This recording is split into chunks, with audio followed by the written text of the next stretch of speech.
everyone, it's Jennifer from Flux. Welcome to week 1 of the 2020 spring crochet along. I am so excited to bring this to you. I think everybody has been crocheting like crazy, and it's fun to just work on a project we can do as a community. For our crochet along this spring, we are going to make what you see here. This is the Blue Skies Granny Tee, and here is the top of it and our little sleeves and the bottom here. So what we're going to be doing, it's so easy and it's really cute and flattering when you wear it. It's 2 granny squares and we have seamed them together, leaving openings for the arms, as you can see up here. The neck, it kind of makes like a, if you're familiar with the boat neck style where it kind of goes straight across, very cute. And then the way the square kind of lays, it creates a little like cap flutter sleeve up here. Then we are going to be creating a little bit of an extension past our standard granny square, which ends about here. And I've created 2 flaps, one in the back and one in the front, to give it more of like a longer profile, more of a tunic look. And we are going to work this part in rows so you get that split. So when you sit down or bend over, it sort of will give with you a little bit more. This is a beautiful little project and something you can wear in the spring, and it's just very flattering as well. We're going to be talking about the supplies in just a moment, and we're going to be using some easy stuff you may have on hand already. And I'm also going to share the link down below. I always get a lot of questions about yarn substitutions. I have an article that I wrote not too long ago where we talk about yarn substitutions. We're going to be using a yarn called Caron Simply Soft, and this is the Country Blue. We're going to talk about this in more detail in just a moment.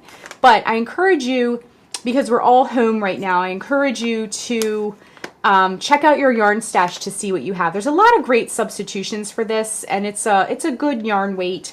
Also, if you don't have one color, you can also create multicolors or kind of, you know, different sections of color as well. You can make the whole bottom section a color. You can make the front one color and the back another color. So you can really get creative with this as well.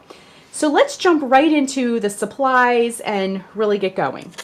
For this project, you're going to need a pair of scissors, a tapestry needle. We're going to be using a 5mm H crochet hook. This is my Peach Furls Odyssey, in case you're wondering. I always get a lot of questions about my hooks. I can put the link down below for that as well. But you'll need a 5mm H crochet hook. Now let's talk about the yarn. We're going to be using a yarn called Caron Simply Soft. And I'm going to be using 3 skeins of the Country Blue. Now this has a little bit of sheen to it. It's very, very soft. It's a little bit lighter weight. It's not super bulky, so it's nice to wear for our shirt that we're making. Each skein of this, though, if you do need to substitute, each skein is 315 yards. Again, I'm going to be using 3 skeins of this. 6 ounces, 170.1 grams, 288 meters. It is 100% acrylic, so you can machine wash and dry. I normally, as a side note, I normally don't put anything in the dryer that I've made.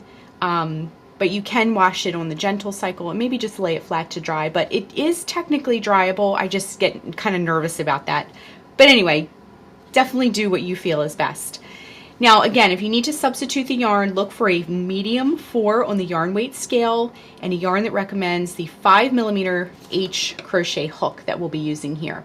Now as you can see, there's 2 skeins, and I said we'll be using 3 skeins. I've already started my pretty square with one of the skeins, and I'm going to be using the 2nd skein for the other granny square, and then we'll use the 3rd one if you need to expand your square, because this is going to be, I would say, a women's small, but if you need to make your squares larger to size them height and width, then you can kind of dip into this 3rd skein.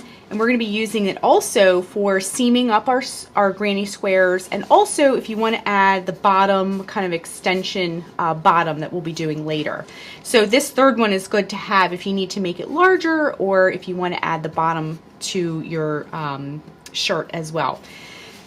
So that is all you need, and we will be working on this next week. We're going to start the granny square portion of our piece, which I have here. That's why I started it a little early so I could show you. But we're going to be making the granny square together. And then I also wanted to point out to hop on over to our Facebook crochet along group and our Ravelry crochet along group. That's where people are sharing yarn that they'll be using, colors. It's a place to ask questions. It's a really wonderful space if you're working on these projects, if you want to kind of hang out and connect. And also be sure and use the hashtag FiberFluxCal to share your work on social media so we can all see what you're doing. So that's all for this week. I'm super excited about this. I hope you all can join me, and I can't wait to see what you all make as well. Thanks so much for watching, and be sure and click the subscribe button to get all the latest FiberFlux video updates. Thanks again.